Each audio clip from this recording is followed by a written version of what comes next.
Hi friends, நீங்க e-commerce business பண்ணிட்டு இருக்கீங்க. உங்களுக்கு எந்த லேப்டாப் சூஸ் பண்றதுன்னு ரொம்பவே கன்ஃபியூஸா இருக்கா? இல்ல உண்மையிலே இ-காமர்ஸ் பிசினஸ் பண்றதுக்கு நமக்கு லேப்டாப் தேவைப்படுமா, இல்ல நம்மளோட ஸ்மார்ட் போனை வச்சுட்டே கம்ப்ளீட்டா பண்ணிட முடியுமா? இந்த மாதிரி உங்களுக்கு நிறைய டவுட்ஸ் இருந்துச்சுன்னா உங்களுக்கான வீடியோ தான் இது. ஃபர்ஸ்ட் நம்ம இ-காமர்ஸ் பிசினஸ் பண்றதுக்கு உண்மையிலேயே நமக்கு கம்ப்யூட்டரோ லேப்டாப்போ தேவைப்படுமா, இல்லைன்னா நம்மளோட ஸ்மார்ட் போனை வச்சுட்டே கம்ப்ளீட்டா அந்த பிசினஸை பண்ணிட முடியுமான்னு கேட்டோம்னா அப்படிலாம் பண்ண முடியாது. கண்டிப்பா நமக்கு நிறைய இடங்கள்ல லேப்டாப் தேவைப்படும். எக்ஸாம்பிள் அமேசான் மாதிரி பிளாட்ஃபார்ம்ல நீங்க லிஸ்டிங் கிரியேட் பண்ணதுக்கு அப்புறமா ஒரு A+ கண்டென்ட் கிரியேட் பண்றீங்க, இல்ல அட்வர்டைஸ்மெண்ட்டை ஆப்டிமைஸ் பண்ணணும்னு நினைக்கிறீங்க. அந்த அட்வர்டைஸ்மெண்ட்ல இருக்கிற நிறைய மெட்ரிக்ஸ் எல்லாம் பார்த்து நம்மளோட கேம்பெயினை ஆப்டிமைஸ் பண்றதா இருக்கட்டும், இல்ல நம்ம சர்ச் டேர்ம் ரிப்போர்ட்டை டவுன்லோட் பண்ணி அனலைஸ் பண்ணி பார்க்கறதா இருக்கட்டும், இல்ல மந்த்லி நம்மளோட சேல்ஸ் ரிப்போர்ட் எடுத்துட்டு ஒரு GST ஃபைல் பண்றது கூட இந்த மாதிரி நிறைய பர்பஸ் நம்மளால போன்ல அவ்வளவு கன்வீனியன்ட்டா பார்க்க முடியாது. அதோட இல்லாம ஹீலியம் 10 ஜங்கிள் ஸ்குவாட் இந்த மாதிரி நிறைய டூல்ஸ் எல்லாமே நம்ம வந்து குரோம் எக்ஸ்டென்ஷனா தான் இருக்கும். இதெல்லாம் ஃபுல் ஃபிளெஜ்டா யூஸ் பண்றதுக்கு கண்டிப்பா நமக்கு ஒரு கம்ப்யூட்டர் தேவைப்படும். ஓகே, இப்போ நம்ம ஒரு கம்ப்யூட்டர் இருந்துச்சுன்னா ரொம்பவே பெட்டரா ஒர்க் பண்ண முடியுங்கிறது நமக்கு தெரிஞ்சிருச்சு. இப்போ நம்ம என்ன பிரைஸ் ரேஞ்சில என்ன ஸ்பெசிஃபிகேஷன்ல ஒரு லேப்டாப் வாங்கலாம்? எக்ஸாம்பிள் மார்க்கெட் பிளேஸ்ல ஒரு 20,000ல இருந்து 2 lakhs வரையுமே நிறைய லேப்டாப்ஸ் இருக்கு. இதுல எது நமக்கு கரெக்டா இருக்கும் அப்படிங்கிற மாதிரி நீங்க நிறையவே क्वेश्चन பண்ணலாம். நான் வந்து இ-காமர்ஸ் பிசினஸ்க்காக மட்டும் தான் இந்த லேப்டாப் வாங்க போறேன், நான் அமேசான் ஃபிளிப்கார்ட்ல செல் பண்றேன், அதிகபட்சமா என்னோட ஓன் வெப்சைட்ல செல் பண்ணுவேன், இது மட்டும் தான் உங்களோட மேஜர் ஒர்க்கா இருக்குன்னா நீங்க ரொம்பவே எக்ஸ்பென்சிவான கம்ப்யூட்டர்லாம் நீங்க வாங்கணும்னு தேவை கிடையாது. ஏன்னா அதுக்கான யூஸே நமக்கு கிடையாது. நம்ம இ-காமர்ஸ் பிசினஸ் பண்ணும்போது மேக்ஸிமமா நம்ம பண்ற ஒர்க் என்னவா இருக்குன்னா, ஒரு போட்டோஷாப் யூஸ் பண்ணி நம்மளோட போட்டோவை எடிட் பண்ணுவோம். எக்ஸாம்பிள் நம்ம வந்து அமேசானோட சர்ச் டேர்ம் ரிப்போர்ட்டோ இல்ல சர்ச் query பெர்ஃபார்மன்ஸ் டேட்டாவோ எடுக்கிறோம்னா இதோட ஃபைல் சைஸ்லாம் ரொம்பவே பெருசா இருக்கும். இப்போ நீங்க இன்னுமே இன்டெப்தா ப்ராடக்ட் அனலைஸ் பண்றீங்க, இல்ல கீவர்ட் ரிசர்ச் பண்றீங்கன்னா அதிகபட்சமா ஒரு 1 GB வரையும் இருக்கிற எக்ஸல் ஃபைலை நீங்க யூஸ் பண்ற மாதிரி இருக்கும். இதோட இல்லாம நம்ம ஒரு 4-5 டேப் ஒரே நேரத்துல ஓபன் பண்ணி ஒர்க் பண்ற மாதிரியான சிச்சுவேஷனும் நமக்கு இருக்கும். இது எல்லாத்தையும் மேட்ச் பண்ற மாதிரி ஒரு சில ஸ்பெசிஃபிகேஷனை நான் எடுத்து வச்சிருக்கேன். First display. இப்போ நம்ம பண்ண போற ப்ராசஸ்ல நிறையவே டேட்டா அனலைஸ் பண்ற மாதிரி இருக்கும், இல்ல லிஸ்டிங் கிரியேட் பண்ற மாதிரி இருக்கும். இந்த மாதிரி கண்டினியூவா நம்ம வந்து நிறைய டேட்டாவை ஆப்டிமைஸ் பண்ணி இல்ல நிறைய டேட்டாவை கம்பேர் பண்ணி பார்க்கறதுனால மினிமமா 15 inches ஸ்கிரீன் ஆச்சு இருந்துச்சுன்னா நமக்கு ரொம்பவே பெட்டரான வியூவா இருக்கும். அதனால ஃபர்ஸ்ட் நம்மளோட பிரையாரிட்டி என்னவா இருக்கும், மினிமமா நமக்கு ஒரு 15 inch ஃபுல் HD டிஸ்ப்ளே தேவைப்படும். நெக்ஸ்ட் நமக்கு தேவைப்படுறது என்னன்னா நம்மளோட ப்ராசஸரை பத்தி பார்க்கலாம். இப்போ வந்து மார்க்கெட் பிளேஸ்ல ஒரு 20,000க்கு லேப்டாப் இருக்கு, நிறையவே குரோம் புக் மாதிரியான ஆல்டர்னேட்டிவ்ஸும் இருக்கு. ஆனா நம்ம பண்ண போற ப்ராசஸ்க்கு இது எல்லாமே செட் ஆகும்னு பார்த்தோம்னா கண்டிப்பா செட் ஆகாது. நீங்க லாங் டர்ம் யூஸ் பண்றீங்க, இல்ல ஒரு டே ஃபுல்லா யூஸ் பண்றீங்கன்னா இந்த ப்ராசஸர்லாம் கண்டிப்பா நமக்கு தாங்கவே தாங்காது. அட்லீஸ்ட் நம்ம இன்டெல்ல ஒரு i3க்கு மேல இருக்கிற ப்ராசஸரோ இல்ல AMD மாதிரியான ப்ராசஸர்லாம் சூஸ் பண்ணீங்கன்னா Ryzen 3க்கு மேல இருக்கிற ப்ராசஸரா நம்ம சூஸ் பண்ணா மட்டும் தான் நம்ம பண்ண போற ஒர்க்குக்கு ரொம்பவே சூட்டபிளா இருக்கும். இதுக்கு கம்மியா போனோம்னா ரொம்பவே லாகா இருக்கும். என்ன பொறுத்தவரைக்கும் இதுக்கு கம்மியான ஸ்பெசிஃபிகேஷன்ல நீங்க ஒரு லேப்டாப் வாங்குறீங்க, நிறையவே அமௌண்ட் சேவ் பண்ண போறேன்னு நினைச்சீங்கன்னா கண்டிப்பா அந்த தப்பை பண்ணிடாதீங்க. அந்த லேப்டாப் உங்களுக்கு பெருசா யூஸ் ஆகாது. இப்போ நீங்க 20,000 சேர்த்துட்டீங்கன்னா அதோட சேர்த்து ஒரு 10,000 சேர்த்து கொஞ்சம் வெயிட் பண்ணி இந்த நான் சொல்ல போற லிஸ்ட்ல இருக்கிற லேப்டாப்பா சூஸ் பண்ணுங்க. உங்களோட காசை வேஸ்ட் ஆகிடாதீங்க. நெக்ஸ்ட் நமக்கு தேவைப்படுறது என்னன்னா கனெக்டிவிட்டி. இந்த கனெக்டிவிட்டிங்கிறது நமக்கு வந்து தேவையான போர்ட்ஸ் எல்லாம் நம்ம லேப்டாப்ல இருக்கணும். அதோட இல்லாம வைஃபை, ப்ளூடூத் இந்த மாதிரியான ஒரு சில ஆப்ஷன்ஸும் நம்மளோட லேப்டாப்ல சப்போர்ட் பண்ற மாதிரி இருக்கும். எக்ஸாம்பிள் ஒரு சில லேப்டாப்லாம் வெறும் டைப் சி போர்ட் மட்டும் தான் இருக்கும். நம்ம இ-காமர்ஸ் பிசினஸ் பண்ணும்போது டெய்லியுமே நம்ம பிரிண்ட் எடுக்கிறது தான் நம்மளோட ப்ராசஸா இருக்கும். இப்போ நிறைய பிரிண்டர்ல வந்து டைப் சி கேபிள் இருக்காது. இதுக்காக நம்ம அடிஷனலா கேபிள் வாங்குற மாதிரி இருக்கும், அடாப்டர் வாங்குற மாதிரி இருக்கும்.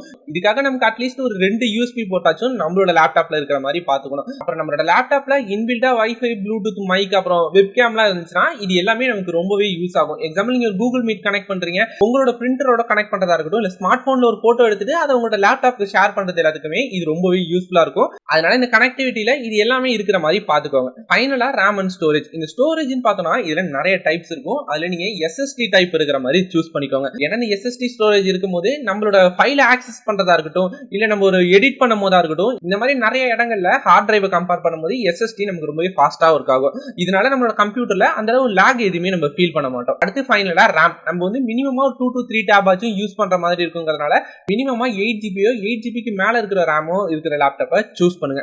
பேசிக்கா இந்த ஸ்பெசிஃபிகேஷன்லாம் ஃபுல்ஃபில் பண்ற மாதிரி நீங்க ஒரு லேப்டாப்பை சூஸ் பண்ணாலே போதும் 80 to 90% ஒர்க்கை நீங்க அதிலேயே பண்ணி முடிச்சிடலாம். ஃபைனலா இதோட பிரைசிங். நம்ம இந்த இ-காமர்ஸ் பிசினஸ் பண்றதுக்காக இந்த ஸ்பெசிஃபிகேஷன்லாம் மேட்ச் பண்ற மாதிரி ஒரு லேப்டாப்பை சூஸ் பண்ணோம்னா நமக்கு மினிமமா ஒரு 30,000ல இருந்து ஸ்டார்ட் ஆகும். 30,000ல இருந்து மேக்ஸிமமா 50,000 குள்ளேயே நம்ம ஒரு லேப்டாப்பை சூஸ் பண்ணிடலாம். இதை தாண்டி இனிமே ஹை எண்ட் ஸ்பெசிஃபிகேஷனா இருக்கிறதா இருக்கட்டும், இல்ல டெடிகேட்டட் கிராபிக்ஸ் கார்டு இருக்கிற லேப்டாப்பா இருக்கட்டும், இது எதுவுமே நம்ம பண்ண போற ஒர்க்குக்கு பெருசா யூஸ் ஆகாது. அதனால இந்த பட்ஜெட் ரேஞ்சில மட்டும் நம்ம ஒரு லேப்டாப்பை சூஸ் பண்ணிக்கலாம்.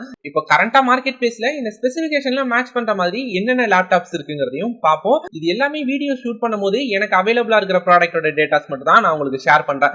இது வந்து நீங்க ஒரு 1 இயர் கழிச்சு பாக்குறீங்க, 2 இயர் கழிச்சு பாக்குறீங்கன்னா உங்களுக்கு இன்னுமே பெட்டரான ஆப்ஷன்லாம் இருக்கும். நம்ம சொன்ன கிரைட்டீரியாலாம் மேட்ச் பண்ற மாதிரி ஒரு லேப்டாப்பை சூஸ் பண்ணா மட்டும் போதும். இல்ல நீங்க இந்த வீடியோ அப்லோட் பண்ணி ஒரு 1 இயர்க்குள்ள தான் பாக்குறீங்கன்னா உங்களுக்கு என்னென்ன ப்ராடக்ட்லாம் பெஸ்டா இருக்கும் அப்படிங்கிற மாதிரி பார்க்கலாம். இந்த லிஸ்ட்ல நம்ம ஃபர்ஸ்டா பார்க்க போற லேப்டாப் என்னன்னா ஹஸ்பியோட 15 AMD Ryzen 3ங்கிற மாடல் தான். இந்த லேப்டாப்போட ஸ்பெசிஃபிகேஷன் பார்த்தோம்னா Ryzen 3 700 சீரிஸ்ல இருக்கு. இதோட ரேம்னு பார்க்கும்போது DDR5 ரேம் தான் இருக்கு. அட்லீஸ்ட் நம்மளோட ரெக்யர்மெண்ட்டை மேட்ச் பண்ற மாதிரி 8GB ரேமும் இருக்கு. அதே நேரத்தில் ஸ்டோரேஜ்னு பார்க்கும்போதும் 512GB SSD தான் கொடுத்துருக்காங்க.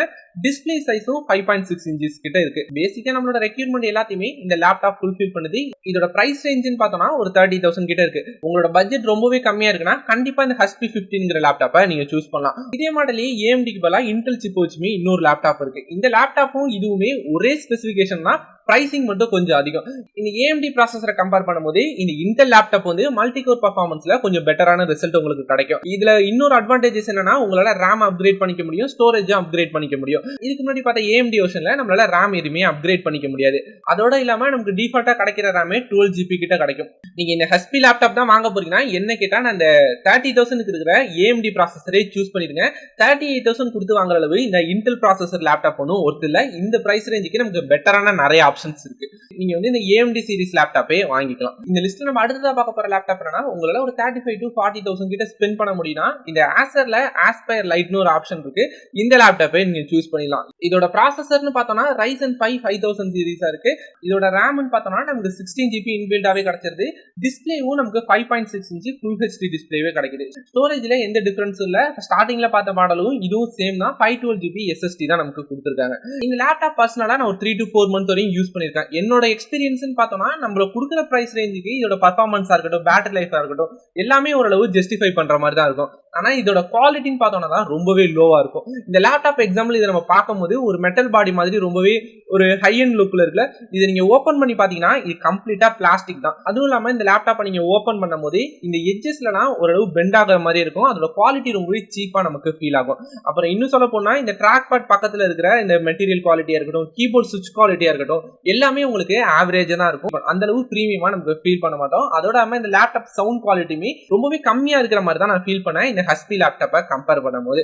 ஃபைனலா இந்த லிஸ்ட்ல நம்ம பார்க்க போற லேப்டாப் என்னன்னா உங்களால இன்னுமே பட்ஜெட் கொஞ்சம் இன்க்ரீஸ் பண்ண முடியும்னா டைரக்டா நீங்க இந்த Lenovo IdeaPad Slim 3 ஒரு லேப்டாப் இருக்கும். இதை சூஸ் பண்ணிக்கலாம். இதோட ஸ்பெசிஃபிகேஷன் பார்த்தோம்னா நமக்கு Core i5 கிடைக்கும். அது 12th gen ப்ராசஸரா கிடைக்கும். இந்த 12th gen ப்ராசஸர்ங்கிறதே கொஞ்சம் ஓல்டு ப்ராசஸர் தான். அதோட இல்லாம இந்த லேப்டாப்போட குவாலிட்டியா இருக்கட்டும், இல்ல ப்ராசஸிங் ஸ்பீடா இருக்கட்டும், இது எல்லாமே இதுவரை நம்ம பார்த்த லேப்டாப் எல்லாத்தையும் விட கொஞ்சம் பெட்டராவே இருக்கும். இந்த வீடியோல கரண்டா மார்க்கெட் பிளேஸ்ல இருக்கிற ஒரு சில ப்ராடக்ட்டோட டீடைல்ஸ் மட்டும் தான் நான் ஷேர் பண்ணிருக்கேன். இப்போ பேசிக்கா நம்ம சொன்ன ஸ்பெசிஃபிகேஷன் எல்லாமே மேட்ச் பண்ற மாதிரியோ இல்ல அதோட பெட்டரான ப்ராடக்ட்டோ உங்களுக்கு நல்ல பிரைசிங்ல கிடைச்சுச்சுன்னா அதையே கூட நீங்க சூஸ் பண்ணிக்கலாம். இதை விட அதிகமான ஸ்பெசிஃபிகேஷனோ இல்ல அதிகமான பிரைசிங் இருக்கிற லேப்டாப்போ நம்ம இ-காமர்ஸ் பிசினஸ் பண்றதுக்கு பெருசா தேவையில்லைங்கிறதுக்கு ஒரு அவேர்னஸ் வீடியோ தான் இது.